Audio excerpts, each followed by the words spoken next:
Well, welcome back everybody, and this is going to be a thrift edition.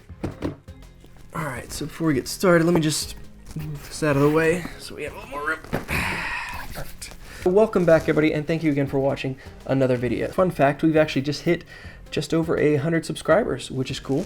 So I'm hoping that means the content I'm producing is somewhat useful, hopefully. So thank you for all who have subscribed so far.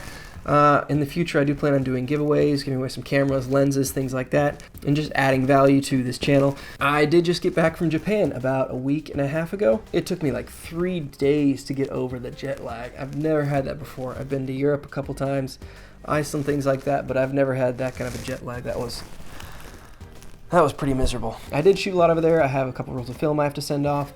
I still have to edit all my photos, all the video that I did over there. I didn't get to record any videos like this while I was there. It was just non-stop. I actually lost my voice a couple days after we got there, so that didn't help. And then I slept with my contacts in and just messed up one of my eyes. And then I had like sinus issues the whole week. So needless to say, I didn't record any of these videos while I was there. I did record plenty of video though, and there will be a few coming out from that trip to Japan, so keep checking in for that. So I decided while I'm still getting settled back in and working on those other videos, as well as all the Japan stuff, I would just do a quick video highlighting what I got in this thrift find, how much I got it for, a quick little description on each of the things, and then how much it's worth and that kind of thing. So let's get into the box. First, what should I start with? Let's start with that. So first things first, this guy. This is the Olympus Trip 35. This is a fun little camera. There was actually a roll of film in here, and I didn't bother to check before I opened it up. So I'm hoping I didn't expose the entire roll, and I'm not sure how many shots are left, but I'm going to finish off the roll, and hopefully I can get a few shots for myself, and then maybe see what else was on that roll of film when I get it developed. This is a fun little 35mm camera. I'm actually excited I got one. I'm still trying to finish a roll in the Olympus pen. I think it's the Olympus pen. I can't remember. It's a half frame camera, so I have 72 shots. There's no focus. The shutter speed only goes up to 200, and it's been taking me forever, and I need to finish that roll of film so that I can tell you how much I really like it, obviously. But I am excited about this guy. So this camera is actually pretty ahead of its time. It doesn't require a battery. The light meter is solar powered, and it's right here around the lens, as you can see. So the shutter speeds are automatic. You pick the aperture you want, it picks the shutter speed. For focus, we're just gonna pull up this dial here, pull up this knob. If you look through the viewfinder on the bottom right-hand side, it shows you the top of the lens, and that's where your 4 focus settings are. So you have 1 person for portraits. Next you have 2 people for a little bit further away. Then next up you have 2 people and a child for bigger groups or further distances, better depth of field. And then lastly, you have the mountain, which of course is for landscapes, and that's closer to your infinity focus. I'm looking forward to shooting this and showing you guys how it comes out. So next up, also, by the way, I got this for $7. It's in pretty good shape. There's no issues with it, no rust, no fungus, anything like that. The lens coating looks fine. So $7, it's $30 to $40 camera, maybe more if it's like in mint condition, I think, just from the little research that I've done. Again, I haven't done all my research on all this stuff. As I go through it one by one, I'll look into it more detailed. I just kind of do a brief skim of the internet and eBay and things like that. The Olympus XA. I have actually been wanting one of these for a while, just because I've heard so many good things about it. I really wanted to just try it out myself and see what all the hype was about. I have mixed feelings about this camera. I actually took this to Japan with me. Probably wasn't the best idea, but I wanted to take a rangefinder and I wanted to take a point and shoot. I was originally going to take the Nikon One Touch. It has a macro 2.8 lens on it, but I couldn't find batteries for it in time, and I had batteries for this, so I cleaned it up, put batteries in it, resealed it, and took this with me to Japan instead, because it's more compact. And then of course I get the rangefinder and the point and shoot packed into one. It has the sliding door cover, which I really like. There was a little bit of fungus on the lens, and then inside it had some not so much corrosion, just almost like just mildew, things like that, on the inside, but it cleaned off pretty well. That is one thing you want to be careful. If you're going to pick up old cameras and then clean off the glass, you want to make sure there's no separation in the lens coating. If there's separation in the lens coating or it's dotted and speckled, that means it's kind of peeled off in spots most likely, and that's not something you're going to be able to fix. So if you can get it for cheap and you're okay with having that look on your film, which can be cool at times, it's not bad. But if you want a really clean, crisp look and you see that on the lens and it's not just fungus, you want to stick away from it because it's going to haze up your photos and it's really going to degrade the quality. It's got a metal back to it. It's got a lot of cool features, and we'll talk more about this later. I got this for $5, well worth the risk. These cameras go anywhere from $50, $60 to $200, but yeah, they can be worth a decent amount. So I got this for $5. I can easily get my money out of that just for parts if I decide I want to. Next up is, this is the Nikonos II. I have been wanting one of these for quite a while, so I'm excited I got this. However, I'm not sure that this camera is going to work. Obviously, I would prefer the Nikonos 5. It's a better camera. It's got more features. It's more user-friendly. It's got a better shape to it. This one's kind of awkward build to it, but this is still a great camera. It's not as bad a shape as I thought it was. Everything still works function-wise. The shutter works. All the settings work. The lens is in great shape. I took that off. The seals aren't bad either. Of course, there's rubber seals throughout the camera, which keep out the water, and those I figured would be degraded, corroded, and just rotting and falling apart. I think they might be okay. I'll probably still replace them. There's a little bit of haze in the viewfinder. I feel like if you're shooting underwater though, the viewfinder is kind of pointless. But with this viewfinder, you can't actually focus. It's all done through the lens. So this is just to compose your shot. And if you're underwater wearing goggles or something, I'm not sure how useful that's gonna be, but let's just pull that up there. Perfect. This knob over here controls the distance for your focus. So you have from 2.5 meters all the way to infinity. This knob here controls your aperture. So you have from 3.5 all the way to 11. Your shutter speed is of course right here on top of the shutter. It's a very interesting mechanism. So you push that there and now it's cocked and ready. And then you press that and that fires the shutter. It's very quiet, obviously because it's inside of a waterproof metal canister. And you have a tripod mount, you have your ASA, your film rewind here. There's two latches on the side that you have to put up against these knobs here, and that pushes up and separates the camera body for you. This camera I got for $10, which is a great deal. It's worth that alone just for aesthetic purposes, honestly, in my opinion. But if I can get it cleaned up and working, and if not, I can still sell this for parts and get my money back. I'm very confident in that. If nothing else for the lens, if nobody wants the body. Moving along. I'm running out of space over here. Kind of saving the best for last here, so we're gonna go with some other stuff that I found just the other day as well. Here we have two Minolta lenses. So first off, we have a 50mm 1.7, which is in fantastic shape. No scratches or anything on the outside of the lens. The glass looks great. The aperture looks clean. No fungus, no degrading in the coating. It rotates nicely, very clean. That is easily a $20, $30, $40 lens, give or take, and I got it for $8. Great lens, fun, easy. A lot of people use these Minolta lenses on Sony DSLRs because they're inexpensive, it's easy to mount, and the colors come out great with Minolta glass. The other one is a Minolta 135 2.8. Also another great lens, some serious glass, a little dust, but again, very clean, no issues. The outside, hardly a scratch on it. It's got the built-in lens hood, which is great. $10 for this lens. Again, easy flip if I decide to get rid of it or anything like that. And now I have to, dang it, it's annoying. Great lens coating. They're both easy purchases. When you find glass like that and it's under 10 bucks, it's pretty easy to go ahead and go with it as long as it's not in bad shape. Lenses tend to be more reliable and they're a safer buy if you can get them. So next up, this was interesting. Now, this was also part of that big purchase that I got with the Olympus Trip 35, the Olympus XA, the Nikonos II. So far, this is all together. I'm kind of going out of order, but it's fine. The two Minolta lenses were different purchases. So we're back onto the main stuff now. This is a viewfinder for a Mamiya C330.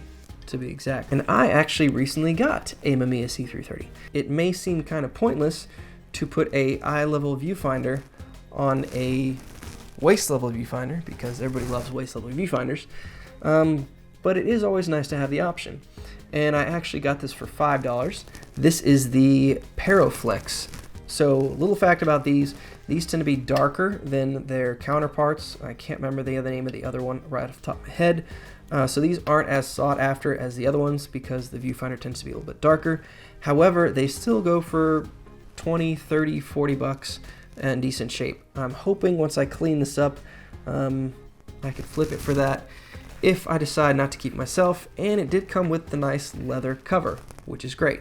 And this was $5. Next up, more Mamiya stuff. These are ground glass for the Mamiya as well. Very random, I feel like, to find these, as well as the viewfinder. Not your typical finds, usually just find cameras and lenses. The Mamiya and the newer Rolleiflexes, you can actually replace the waist level viewfinder with the eye level viewfinder, and you can also put different ground glasses on them. The older Rolleiflexes and Rolleicords that I have, you don't have that option unless you, of course, you unscrew it and then screw on a different mount. With these, however, it's very simple. So I have two here. One is just your very simple basic ground glass, and the other one has the grid. So let's just pull that up. So this is the grid on this ground glass, which is really nice to have. So if I want to compose my shot around this point, or if I want to compose my shot around that point, I can easily do that, and it's much nicer to have those lines like you would in a modern DSLR, but you can take away and put them back on. You have that option if you want to put this glass on or take it off. And then of course on the top here you have a little screw mount, which is just you unscrew it, pop it off, and then you pull that ground glass off and you can put a different one on if you want to. It's a nice perk to have that you don't really have with your 35mm cameras. The downside, of course, is that the Mamiya is a huge medium format camera. It's like twice the size of the Rollei, but we'll get to that another time. Let's move that off to the side. So yeah, $3 for these. I haven't looked these up yet, but I'm pretty sure they go for 10, 20 bucks a piece, if not more. This is the Auto Yoshinon DX 50mm 1.4 lens. This actually came with a OM to M42 adapter on it. So the lens itself is an M42 mount, which is very nice because now I can use this lens on cameras like my Zenit. I have a few Pentax cameras that I didn't have a 50mm for, so I have this, which is nice. Jeez, this is a heavy lens. I believe there is 6 glass elements in this lens, but I had to take all of them out. There was little bits of fungus throughout the entire lens, but it cleaned up very nicely, and now there's basically no issues. The back element here just still has a little piece on there, and I just need to soak that, and that should take care of that problem. But it is a great lens, very clean. The lens coating on it has no issues at all. Exterior wise, it's a little beat up, some scratches, nothing serious, no dents, no dings.